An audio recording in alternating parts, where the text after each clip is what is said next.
Amigos, una semana más estoy con vosotros. Hoy vamos a comenzar un ciclo de conversaciones en torno a lo que se conoce como la batalla de las ideas o la batalla de la cultura, que está muy en boga en los medios.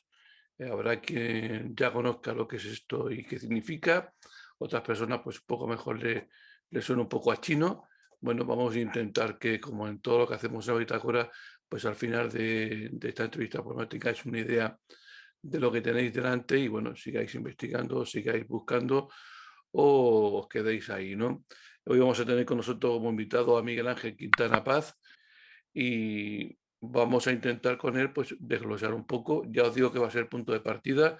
Habrá otras personas, o sociólogos, psicólogos, que nos van a ayudar pues un poco a tener claro qué es la batalla de las ideas. No os canso más, os dejo con la entrevista y espero que sea de vuestro agrado. No obstante, como siempre os digo, suscribiros al canal y si os ha gustado, darle a me gusta, por favor. Hasta luego.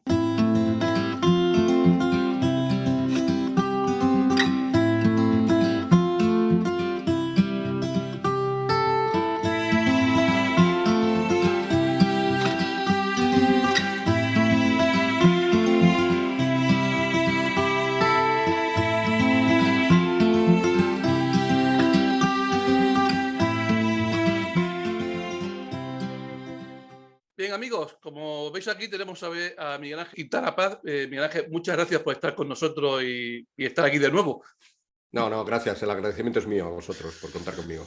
Bueno, como ya he dicho en el pequeño vídeo de entrada que hago para presentar a los invitados, pues bueno, hoy vamos a un poco hablar de eso que se llama la batalla de las ideas o la batalla cultural, que creo que, bueno, está muy en boga y que mucha gente sí suena, escucha, pero muchas veces eso hay que transmitirlo a la realidad, al día a día, ¿no? Y entonces creo que empezar contigo, pues, una idea, mi idea es ir poquito a poco. Si se quedan temas en el tintero, pues tocarlo más adelante contigo, con otras personas, para poder ir un poco ampliando el tema y ver la cosa, ¿no? Muy Eh, bien. para empezar, ¿qué es la batalla de las ideas y qué es la batalla cultural? Pues la batalla cultural y la batalla de las ideas son cosas parecidas, ¿no? Ambas son batallas. Batalla de las ideas quizás es una cosa más amplia. Siempre que unos nos intentamos convencer a otros, ¿no? Que es una forma de vencer, pero una forma de vencer no humillante, porque realmente si el propio prefijo con pues implica una cierta comunidad, ¿no? Convencemos, en los casos ideales, convencemos gracias a las razones, y las razones son algo que no es ni tuyo ni mío, es algo común, ¿no? Es lo que podemos, lo que nos puede ayudar a comprender el mundo, a comprender algo que está más allá o comprendernos a nosotros mismos, pero yendo más allá de nuestras emociones particulares, de nuestros deseos particulares, entre ellos el deseo de imponer, ¿no? De sobreponernos al otro. Entonces, por lo tanto, la idea en sí misma de convencer a través de la batalla de ideas, pues siempre es mejor que la de vencer a través de la batalla de otras cosas, de las armas, de los puñetazos o de lo que sea. La batalla cultural, aunque contiene, por supuesto, y es un modo de batalla de las ideas, yo creo que tiene otro elemento añadido. El elemento añadido es el de que si estamos batallando en la cultura, fíjate que la cultura normalmente es una cosa que ya de por sí nos une, ¿no? Como también debería hacer la razón, pero la cultura sin duda lo hace sin esa necesidad de razonamiento, de profundización. Parece que la cultura podría ser pues esos modos que hacen que, por ejemplo, tú y yo ahora estemos hablando en español y por lo tanto nos entendamos, que cuando yo muevo una mano y señalo así, pues entiendas que es que estoy señalando a mi cara, no que estoy haciendo otra cosa. Un gesto obsceno, por ejemplo, que podría darse en otras culturas. Todo eso que compartimos y que nos permite vivir juntos, sin embargo, cuando hablamos de batalla cultural es porque eso común se ha roto, ya no es común. La cultura, los consensos que forman una cultura se han fragmentado y por lo tanto hay algunos que intentan imponer sus consensos por encima, que todavía no son consensos, sus visiones parciales, intentan imponerlas para que sean consensos frente a otros. Y ahí entonces solo tienes dos soluciones, o aceptar esa imposición de los nuevos consensos o dar la batalla tú para que sean los que tú crees más razonables, o incluso si crees que los antiguos que se han roto son los más razonables, incluso por los que se han roto, tienes que volver a ponerlos en circulación, tienes que volver a hacerlos vigentes. Y es por eso siempre la idea de que la batalla cultural, al igual que otras muchas batallas, uno no decide darla, otros deciden dársela, y uno solo decide darse por vencido o luchar, pero las opciones del pacifismo o de la vuelta a la calma, de la ignorancia, de que está pasando algo muy grave en nuestra cultura, pues son decisiones claramente erróneas. Esa es la idea. La idea de batalla cultural es una idea que bastantes compartimos, que se está dando en nuestros tiempos, en el año 2021. No solo en 2021, desde hace tiempo, pero en el año 2021 de forma, creo que ya puede ser patente para todos. Hay un montón de consensos políticos sobre el Estado de Derecho, incluso sobre la biología, sobre lo que es ser hombre, sobre lo que es ser mujer, sobre lo que significa ser seres sexuados, sobre lo que significa estar vivos, sobre lo que significa un derecho. Todos esos consensos se han roto y estamos en un momento en el cual otros quieren imponernos nuevas formas de derechos, nos quieren imponer nuevas visiones del hombre, nos quieren imponer nuevas visiones de la vida, del sentido de la vida o de la ausencia de sentido de la vida. Oye, eso es cierto y realmente, como bien dices tú, se ve perfectamente en política, bueno, en el día a día que tú has visto.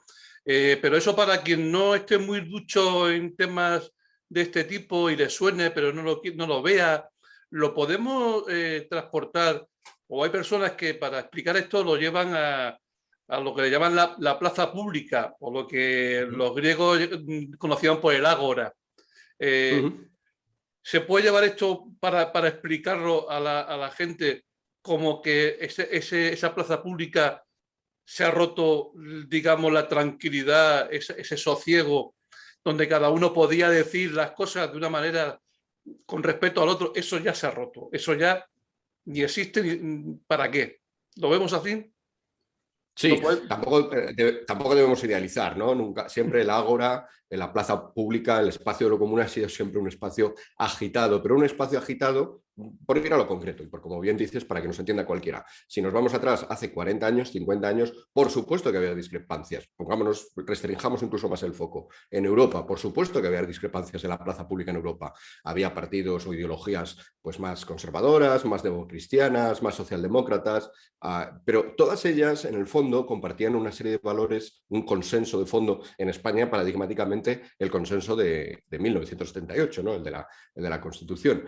Compartían unos consensos que decían, bueno, sí, es verdad, discrepamos sobre si tenemos que subir un par de puntos del gasto de los presupuestos nacionales dedicado a la educación, o si debemos dedicarlo más bien a infraestructuras, o si debemos dedicarlo más bien al ejército. Sobre estas cosas discutimos, pero no discutimos sobre consensos de fondo. No discutimos, por ejemplo, sobre el hecho de que estas cosas es bueno decidirlas entre todos en un parlamento y a través del diálogo, no a través de la violencia en las calles, por ejemplo, ¿no? Algo que no hubiera estado tan claro en la misma Europa o en la misma España en los años 30. Ahora, sin embargo, ¿qué es lo que ocurre? Pues que de nuevo volvemos a esto. Quizá obviamente la historia nunca se repite igual. Marx decía que se repetía, pero como farsa, ¿no? La segunda vez que volvía la historia era una farsa de la anterior, era la versión ridícula. Yo no sé si estamos con la versión ridícula, pero es verdad que hoy en día ya esas otras formas de violencia, si tú has dicho algo inconveniente, pues por ejemplo que te acosan en tu casa, esto no lo conocíamos hace 10, 15 años, 20 años, ¿no? No era, parte de la discrepancia no era el empezar a discutir si es legítimo o no que la gente vaya a acosarte a tu casa porque eres de una ideología distinta o porque eres un político de un gobierno que no me gusta. Parte de las discusiones no eran si podías quedar excluido por ser un cantante de ópera o ser un cantante de cualquier otra cosa o un escritor, por tener una idea concreta, un pensamiento, expresar en algún momento, incluso en un tuit, una idea un poco controvertida o que no gusta a algunos, si eso tiene que explicar que muchos pretendieran acabar con tu carrera. Esto no pasaba. Discrepábamos, ya digo, el espacio público era discrepancia, nos parecía fatal que algunos dijeran ciertas cosas, pero no pasábamos a esas medidas de esta nueva violencia, esta sutil violencia que se emplea a menudo para dar un paso más allá, como digo, y empezar a decir, no, tenemos que establecer este espacio común que teníamos antes, no vale, tenemos que empezar a establecer uno nuevo donde los consensos son, por ejemplo, estos. Hay ciertas cosas que nunca se deben decir, si te apartas de ciertas ideas, que son las mías, claro, siempre el que habla así siempre considera que es el que ha hablado, ha encontrado la verdad. Ciertas ideas que son las mías, tú estás fuera, tú no debes ser invitado, estás fuera incluso profesionalmente, estás arruinado profesionalmente, no puedes ser ya un cantante de ópera, no puedes ser ya un escritor, no puedes ser ya un periodista que escribe en los periódicos, etc. Sí, eso un poco, hay quien llama a eso un poco hacer un marco de referencia nuevo. O sea, intentar de decir, bueno, como bien dices tú, lo anterior ya no vale para nada, eso ya hay que olvidarse y hay que empezar de nuevo. Pero ¿por qué se llega a esa situación? ¿Qué es lo que, digamos, sirve como desencadenante para que de alguna manera, que además suelen ser grupos minoritarios, a mi modo de ver, o en teoría, los que empiezan a mover todo esto, y cómo de repente esos grupos minoritarios consiguen que la mayoría sea alisada totalmente, se pase como un rodillo y las ideas sean las de ellos. ¿Cómo se llega a esa situación? Bueno, lo primero es que hay que tener en cuenta y no olvidar el inmenso poder que tienen las minorías. Hay un hecho engañoso en las democracias que nos puede parecer que como en las elecciones gana el partido más votado o en un referendo gana la opción más votada, pues entonces que la mayoría siempre tiene más poder que las minorías. Esto es falso. En esos casos sí, cuando se vota con urnas, pero que es una cosa muy ocasional, cada unos cuantos años, cuando se vota con urnas es verdad que la mayoría vence sobre la minoría. Para otras cosas sí, en situaciones de calma, de consenso plácido, más o menos plácido, ya hemos dicho, no idealicemos tampoco, pues también es verdad que las opciones que piensa la mayoría, pues la gente tiende a adecuarse a ellas y también vence. Pero en otras situaciones, como las que estamos viendo ahora, no es cierto. Hay momentos en los cuales las minorías tienen un poder determinante. Voy a poner un ejemplo de lo más sencillito y que cualquier persona lo puede ver. Si de repente hay si de los 100 comensales que van a un restaurante continuamente, de repente hay 5 que se niegan a comer nada en lo cual haya carne, en ningún menú en el cual haya carne, es probable que, bueno, al restaurante no le importe mucho, pero cuando ya empiezan a ser 15 o 20, siguen siendo una minoría, pero el restaurante, de repente, el dueño del restaurante de repente piensa, a ver, aunque yo no ponga carne aquí, el resto van a poder seguir comiendo, porque el resto de la gente no es que sean unos fans de la carne, que si no le pones carne ya no comen. Y sin embargo, a estos 15 o a estos 20 solo los voy a conservar de esta manera. Por lo tanto, me adapto a ellos. Por lo tanto, esos 15 o esos 20 han condicionado el menú de todos los demás. Esto probablemente en este ejemplo que he dado no se ha dado porque es muy fácil hacer menús veganos y menús pues, que sí que contengan carne, pero sí que se ha dado tal cual con comidas cuando hay restricciones dietéticas por parte de ciertos grupos religiosos, ya sea los judíos, que en algunos pequeños barrios pueden superar un cierto umbral para empezar a ser relevantes en algunos países, o los musulmanes, y esto ya no nos queda tan lejos, ¿no? En la comida halal, si tienes una población de 2, 3, 4 musulmanes que vienen exigiéndote comida halal, pues seguramente puedes prescindir de ellos. Si de repente son 20, pues ya te interesa, compuesto que los que no somos musulmanes nos va a dar igual comer halal o no, porque la carne sabe igual, no es una cuestión de ritual, de cómo se ha matado al animal, pero el alimento como tal es el mismo, pues entonces al dueño del restaurante ya le empieza a interesar hacer que toda la comida sea halal. Por lo tanto, esto implica también pagar a un determinado imán o a un determinado musulmán para que haga el sacrificio, etcétera, etcétera, crear un montón toda una infraestructura que esta minoría desea y que todos los demás no desean y que probablemente les haga más cara la carne. Bien, estos ejemplos son numerosos, es decir, hay muchos casos en los cuales minorías pequeñas, pero muy, muy activas, muy firmes, que son muy, muy inconmovibles, muy intolerantes en realidad, utilizando esta vieja palabra que antes estaba mal vista, pero que aquí ahora parece que empieza en ciertos casos a estar bien vista. Esas minorías sí que pueden imponer a las mayorías y por lo tanto algo parecido ocurre con esto, ¿no? Si vas a poner a un cantante, vuelvo al ejemplo del cantante de ópera, y yo creo que todos estamos pensando en la misma persona, que es Plácido Domingo, Sí, pero bueno, totalmente. podemos tener tantos otros, sobre todo en Estados Unidos. Es verdad que en España hasta cierto punto la cosa todavía no está tan grave como están en Estados Unidos, aunque todo, por desgracia, todo este tipo de cosas nos está llegando. Incluso en Plácido Domingo ha llegado como a medias, pero pongamos este ejemplo. Si yo voy a poner un programa en mi teatro provincial con Plácido Domingo y hay un 20% de la población que se niega a venir o que me va a dar líos porque se van a poner a la puerta y van a empezar a insultar a los que vayan a escucharlo, o van a romperme todos los carteles, o van a acosarme a mí por ser el empresario que he decidido hacerlo, pues probablemente para librarme de tanto lío, aunque ellos sean una minoría, sí que me condicionan a mí y condicionan al resto de la población de esa provincia que sí que querría escuchar a Plácido Domingo a no escucharlo. Pero ese ejemplo que vienes tú, que tú bien comentas ahora, a mí me ha llegado ahora mismo a la memoria la contraria.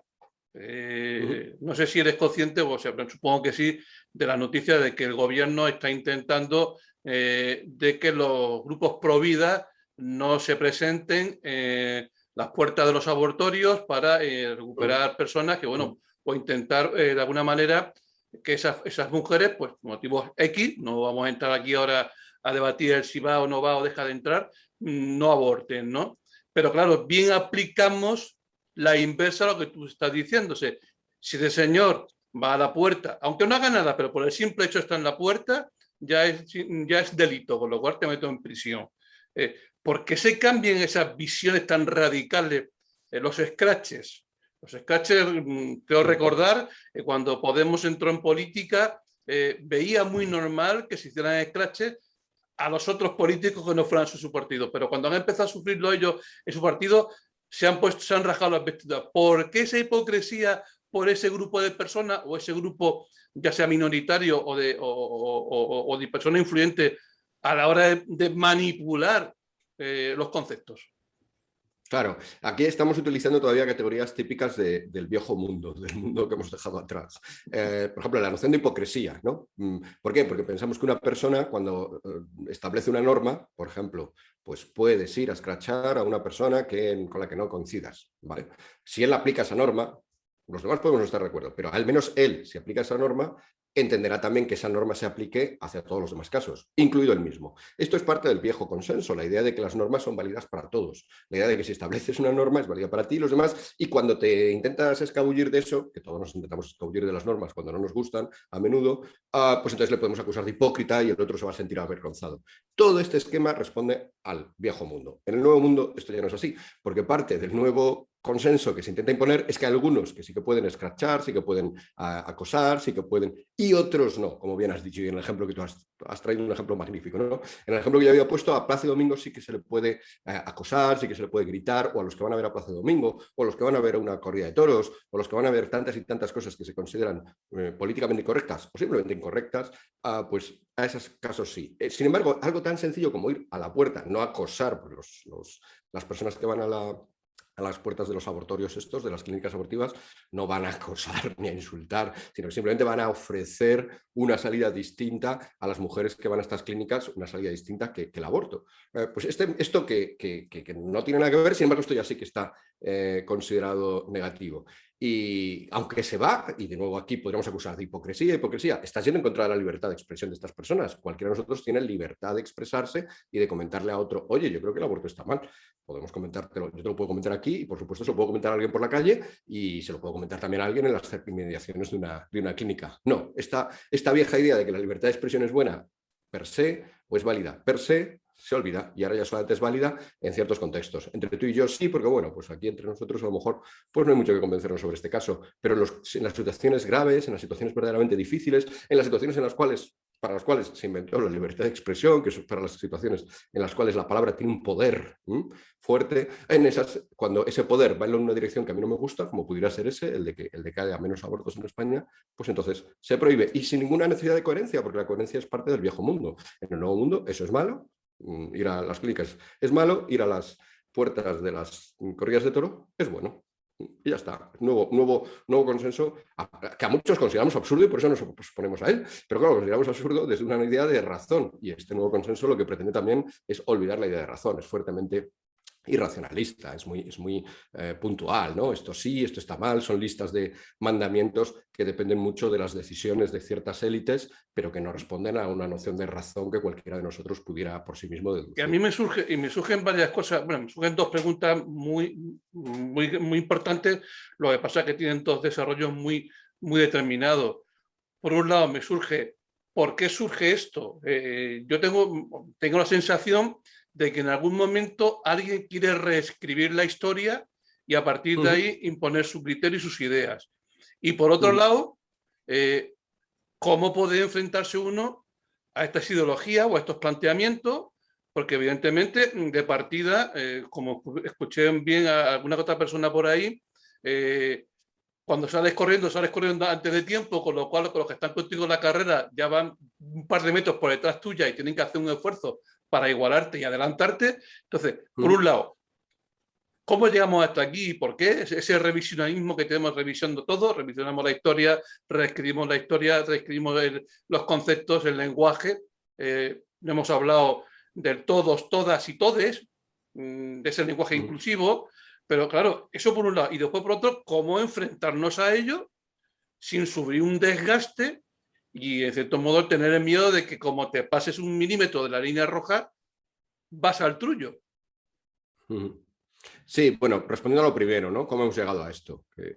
Luego ya si quieres respondemos a lo segundo, que también tiene las dos. Una cosa es el pasado y la otra nada más y nada menos que el futuro. Sobre el pasado, yo creo que es importante también para responder al futuro y para responder incluso a analizar bien la situación presente, entenderla bien. Esto no se llega porque lleguen una especie de teorías caídas desde el cielo, desde Marte, o importadas desde una cultura extraña, totalmente diferente a nosotros, y de repente empieza a pasarnos esto y no sabemos muy bien por qué. No, no, no. Esto surge en nuestra cultura, surge en nuestra civilización, surge en nuestra historia como resultado de nuestra propia historia. Y esto es lo que lo hace difícil de combatir. Quiero decir, estamos viendo las consecuencias de unos principios, de una manera de entender la vida que es la nuestra.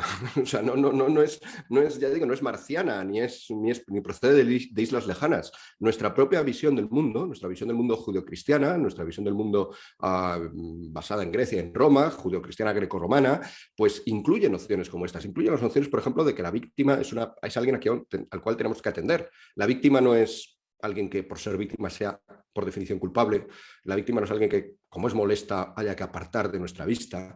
La víctima no es alguien que, por más que nos ofrezca, pues eso, a menudo una imagen pues esa, de sufrimiento y desagradable, ese sentimiento desagradable que nos produce no es excusa para pegarle un bofetón y apartarla un poco más y victimizarla un poco más. Nosotros no hemos entendido eso, ¿no? En un momento determinado de nuestra historia, que es justamente cuando el componente greco-latino empieza a verse rejuvenecido o vivificado por el otro, por el componente judío-cristiano, hemos entendido que no, que la víctima es una persona que merece nuestra atención, incluso privilegiada, y que no por ser víctima es culpable de nada y que no por ser víctima debe ser excluida. Ahora bien, este principio que ya digo que es nuestro y que era parte de los que compartimos todos, más o menos, y algunos luego lo aplicamos mejor y otros peor, pero pues desde hace siglos, y se notaba bastante también que estaba vigente hace unas pocas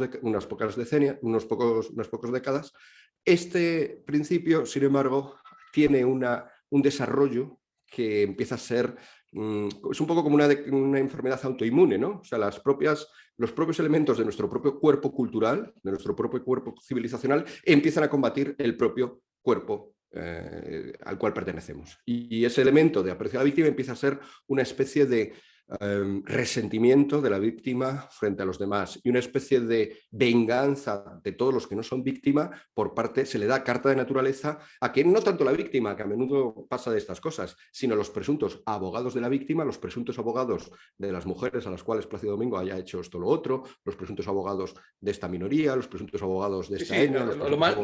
Yo creo que quien vea este vídeo va a entender perfectamente. Entiende, ¿no? Sí. Hace unos cuantos años, con el tema de la electricidad, sin ir más lejos, se echaba en cara al gobierno de derecha, al gobierno de Rajoy, de que las facturas eran muy caras y que había una pobreza energética en el país que había que solucionar. Y resulta que a la vuelta de 2 años los que se quejaban del tema están gobernando y tenemos un problema energético mucho mayor que el que se tenía entonces y la pobreza energética es mucho más grande. Yo no veo las masas en la calle pidiendo soluciones. Y yo creo que es el mejor ejemplo para el caso.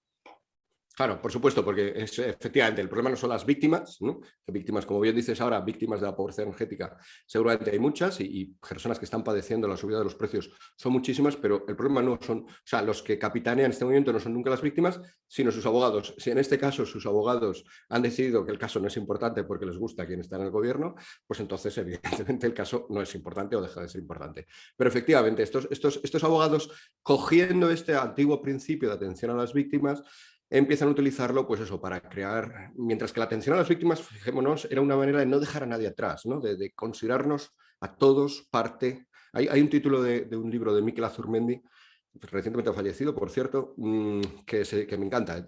Todos somos nosotros, dice el título. Él se refiere sobre todo a las cuestiones de diversidad cultural, pero vale también para estas cuestiones, para las cuestiones en las cuales unos padecen más la vida, porque son víctimas de uno u otro modo, y otros pues tenemos la suerte de no padecerlas. Hay también la idea de nuestra vieja cultura, o de la cultura que algunos intentamos todavía mantener, la civilización que algunos intentamos conservar, era que todos somos nosotros, que nadie quede fuera. Ahora no, estas nuevas, con la excusa de atención a las víctimas, lo que se intenta es fragmentar, considerar a unos culpables que siempre lo serán y otras víctimas que siempre lo serán, y sobre todo unos abogados que siempre lo serán y que serán los más beneficiados, sin duda, porque no padecen el sufrimiento de las víctimas ni tampoco sufren las consecuencias de ser considerados culpables. Todo esto es relativo, porque también es verdad que en Estados Unidos se ha producido a menudo el caso de que uno de estos abogados, de repente, es un poco como Robespierre en la Revolución Francesa, que acabó guillotinado después de guillotinar a muchos. Muchos de estos que están haciendo abogados de las víctimas y van por ahí guillotinando, o cancelando o estropeando las vidas de los demás, de repente se les descubre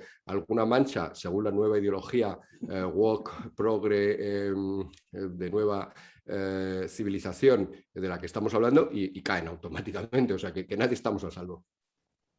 Oye, ¿y cómo contrarrestar esto? ¿Cómo enfrentarnos a ellos sin, ¿cómo decirte? Sin perecer en el intento y sin sentirnos una hormiguita peleando contra un gigante, porque de alguna forma hay que revertir el tema. Y claro, el tema cultural, vamos a ver, yo hace años hablando con un abogado, amigo mío, que, bueno, yo he sido padre objetor de conciencia a Educación para la Ciudadanía, pues bueno, he estado en temas judiciales y tal, y entonces yo le decía a él que no entendía en su momento cómo la gente funcionaba, sobre todo a nivel de izquierda y de derechas, ¿no? Y él me decía, y además le he dado muchas vueltas muchas veces, de que la izquierda siempre ha sido un poco, entre comillas, más aborregada, porque siempre había gente que pensaban por ello y la gente, las masas, actuaban en virtud de esos pensamientos o de esos convencimientos, y que el votante de derecha, por decirlo de alguna manera, era un poco más racional, pensaba un poco más las cosas, entonces muchas veces pues no siempre entraba al trapo de lo que tanto sus dirigentes o sus pensadores pudieran decir en un momento determinado. No sé si esto es lo más adecuado, pero hoy en día esto ya, olvídate, o sea, que hoy en día aquí parece que todo el mundo va aborregado, porque nadie se enfrenta a nadie, y que se enfrente da la sensación de que es un poco loco, un paranoico contra el pensamiento único. Sí, bueno, claro, cualquier persona de izquierdas que nos esté oyendo dice, bueno, pues ya, probablemente ya ha dejado de escucharnos.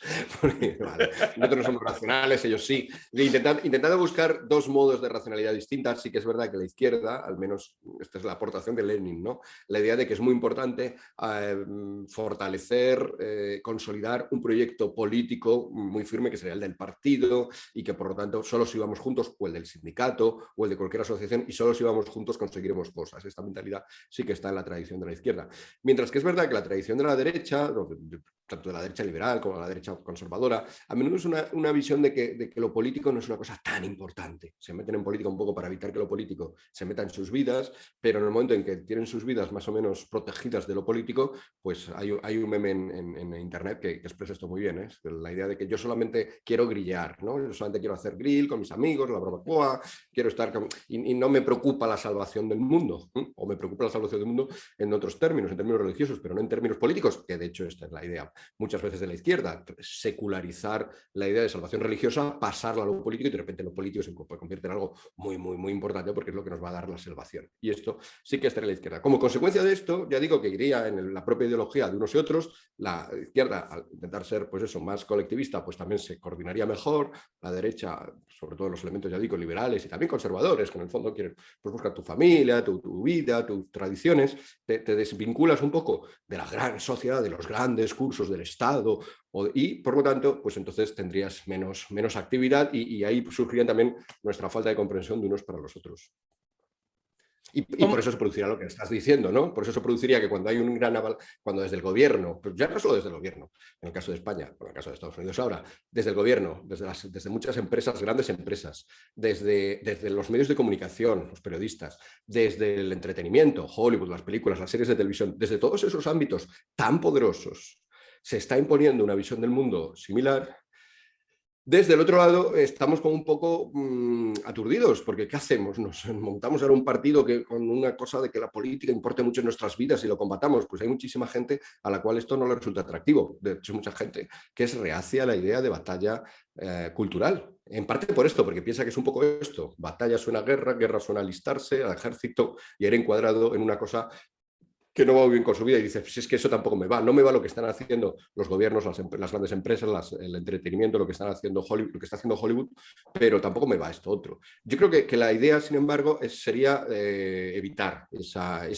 Fíjate que es como una especie de mímesis, ¿no? O sea, para combatir lo que está haciendo la izquierda, vamos a hacer lo mismo que la izquierda, solo que del otro lado. Pero en el fondo compartiríamos con ellos métodos. Yo creo que está bien mantener métodos alternativos. ¿Cuáles serían los métodos alternativos? Pues el primero, uno que me parece importante, es el conocimiento de eso que queremos recuperar, el conocimiento de nuestra tradición, el conocimiento de nuestra civilización.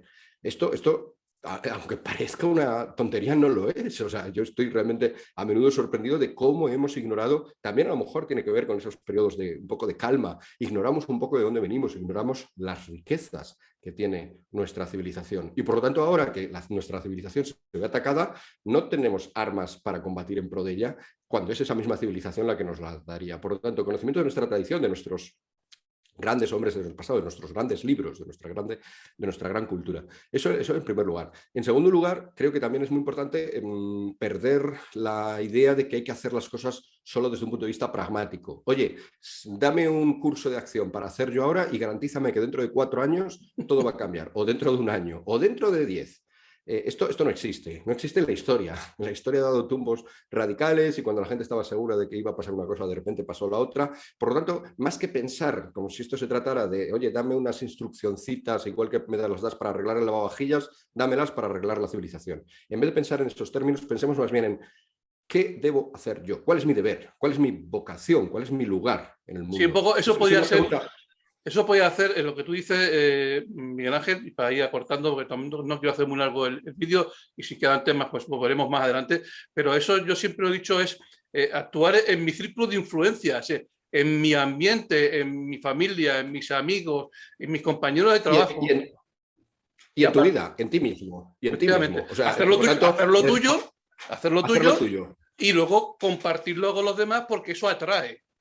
Claro, porque por lo tanto, esto responde, sí, y esto responde mejor a lo que decíamos antes, a esa vertiente de la derecha que tiende a ser pues menos, pensar menos en términos globales, en términos de alistarse a ejércitos o a partidos o a movimientos. Responde más a nuestro carácter, pero es muy importante, porque ante todo, además, si nos preguntamos continuamente, fíjate, nadie se pregunta en la vida continuamente, ¿esto que voy a hacer será eficaz? Sino que nos preguntamos muchas veces, ¿esto que voy a hacer es lo que debo hacer? Sí, y cuando la respuesta es sí, lo hacemos. Luego será eficaz, no, pero al menos habremos hecho lo que debemos hacer. Yo creo que es importante recuperar esa idea. Bien, pero lo vamos a dejar ahí, Miguel Ángel, porque aunque la verdad que estoy muy a gusto hablando contigo y conversando del tema, y más profundicemos, mucho más cosas saldrán, pero se han quedado muchas cosas en el tintero y yo creo que como mi idea es ir tocando esto más adelante, haciendo una serie de vídeos que, bueno, junto contigo, otras personas puedan ir un poco dando luz a las personas que más o menos quieran formarse, que quieran conocer esas tradiciones, que quieran conocer esa forma de actuar para un poco enfrentarnos a lo que tenemos en el día a día, ¿no? Darte las gracias porque estás con nosotros, por hacer un hueco en tu agenda y nada, estoy a tu disposición. Muy bien, yo también estoy a la tuya y a la de todos los que quieran escucharnos. Muchas gracias, Paco. Bueno, pues solamente me queda despedirnos de los que nos visiten.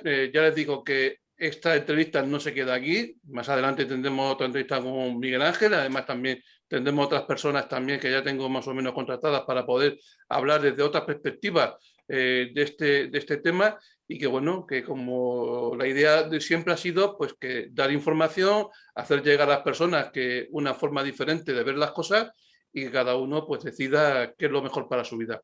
Amigos, hasta la próxima semana y sean felices.